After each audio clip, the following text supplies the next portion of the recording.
Olá a todos e todas, eu sou Giancarlo, autor correspondente do trabalho intitulado Utilização de resíduos de granito como matéria-prima alternativa no preparo de vidros comerciais. Para a gente começar entendendo um pouquinho sobre a estrutura desse projeto de pesquisa, é importante situar os granitos como sendo um dos tipos de rocha processados pelo setor de rochas ornamentais. O setor é responsável, então, pela extração e pelo beneficiamento de material rochoso de origem natural, que por alguma característica, seja estética ou estrutural, passa a ser utilizado como elemento da construção civil. São bastante comuns em nosso dia a dia os granitos, representados aqui por essa figura, os mármores e os quartzitos, dentre os quais destacam-se os granitos em relação à produção e ao consumo.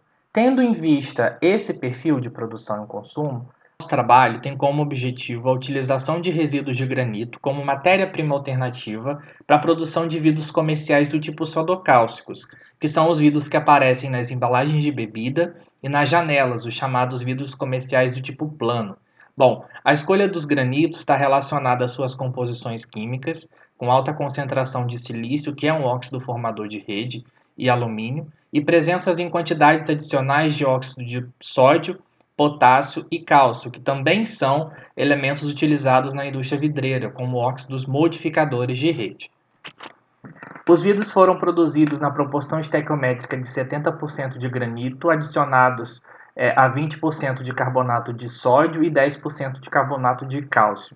Esses elementos foram fundidos em temperatura de 1550 graus Celsius por 3 horas e a formação da fase vítrea se deu por meio de choque térmico, ou seja, o líquido formador de vidro foi rapidamente tirado de dentro do forno e trazido para a temperatura ambiente, e esse choque térmico é responsável pela formação do vidro.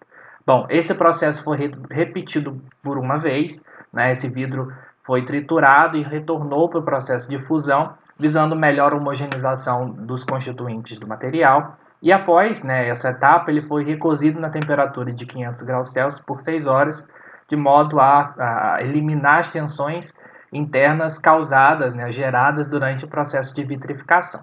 Após o recozimento, esses vidros foram cortados e polidos, e o aspecto final das amostras aparece representado na figura 3. Bom, como característica geral, a gente consegue observar vidros formados sem defeitos de larga escala, como bolhas, estrias ou trincas, e todos eles, com exceção do ocre tabira, aparentam, né, por expansão visual, uma boa transparência óptica. A coloração esverdeada predominante nas amostras está atribuída aos íons de ferro 2+ e 3+. Bom, essa amostra, a Octabira, além das concentrações elevadas de ferro, ela apresenta também sua composição manganês e enxofre, que são íons responsáveis pela coloração amarronzada que a amostra exibe.